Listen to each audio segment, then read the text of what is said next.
Sering kan kita lihat berita terus mikir, loh kok bisa sih kejadian kayak gini? Nah ternyata ada loh semacam blueprint atau cetak biru super ampuh buat ngejelasin hampir semua hal. Tiap hari kan kita dibanjiri berita soal banjir, krisis ekonomi, perubahan sosial. Gampang banget buat tahu apa yang terjadi. Tapi pertanyaan yang lebih penting itu kan gimana prosesnya? Dan kenapa itu bisa kejadian?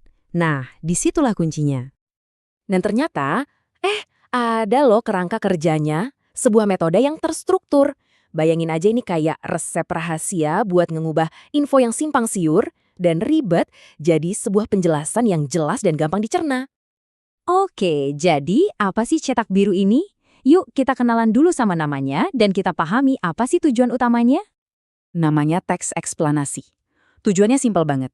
Bukan cuma ngasih tahu apa yang terjadi, tapi fokusnya itu ke gimana prosesnya dan kenapa itu bisa terjadi. Jadi intinya ini soal mengurai benang kusut sebab akibat, biar kita benar-benar ngerti alurnya. Terus gimana sih strukturnya? Sederhana banget kok, cuma ada 3 bagian utama. Anggap aja ini kayak resep masak, tapi resep buat bikin penjelasan yang jelas.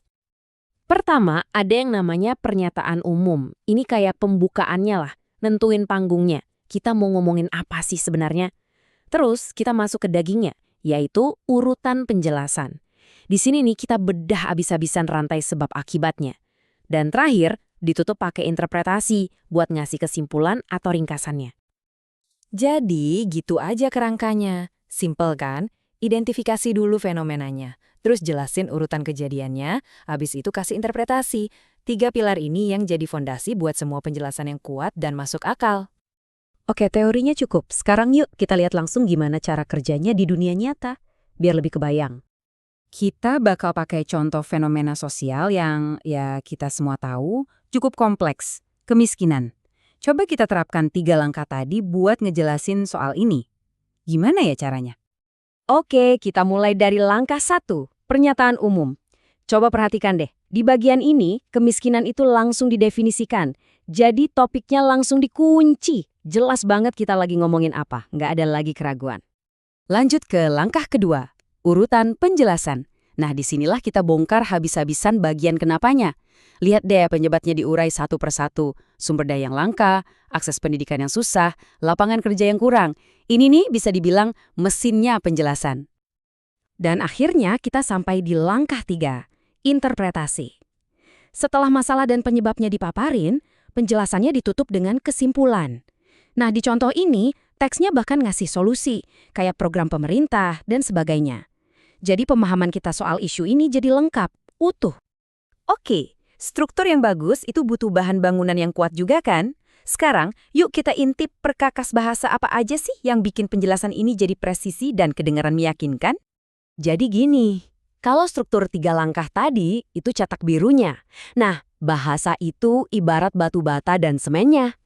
Cara kita milih dan nyusun kata-kata itu penting banget buat ngebangun argumen yang solid. Yuk kita lihat apa aja alat-alat bahasanya. Ada 2 jenis kata sambung yang perannya krusial banget. Yang pertama, konjungsi kausalitas. Ini yang ngejelasin kenapa. Kata-kata kayak karena, sehingga, oleh sebab itu, ini yang bikin jembatan logika antara sebab dan akibat. Terus ada konjungsi kronologis. Ini yang ngejelasin kapan. Kata-kata kayak lalu, setelah, sebelum, ini yang ngebangun alur waktu. Jadi kita tahu urutan kejadiannya. Selain kata sambung, ada alat lain di kotak perkakas kita.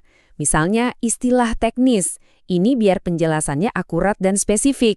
Terus ada kalimat pasif, tujuannya biar fokus ke kejadiannya, bukan ke siapa yang melakukan.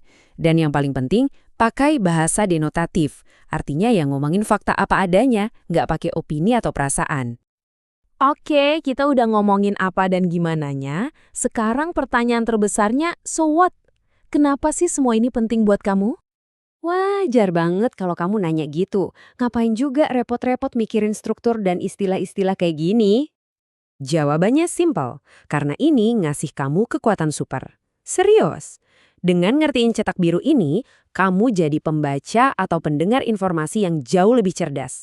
Kamu jadi bisa misahin mana penjelasan yang beneran logis dan mana yang cuma omong kosong. Dan ini bukan cuma soal ngertiin dunia di luar sana loh, tapi juga soal bikin dunia ngertiin kamu. Cetak biru ini ngasih kamu alat buat ngejelasin ide-ide rumit kamu sendiri dengan lebih jelas dan pede. Entah itu pas nulis, presentasi, atau bahkan pas ngobrol biasa. Jadi, sebagai penutup, aku mau lempar pertanyaan ini ke kamu. Dengan senjata baru ini, kira-kira topik rumit apa nih yang bakal kamu coba jelasin? Coba deh pikirin.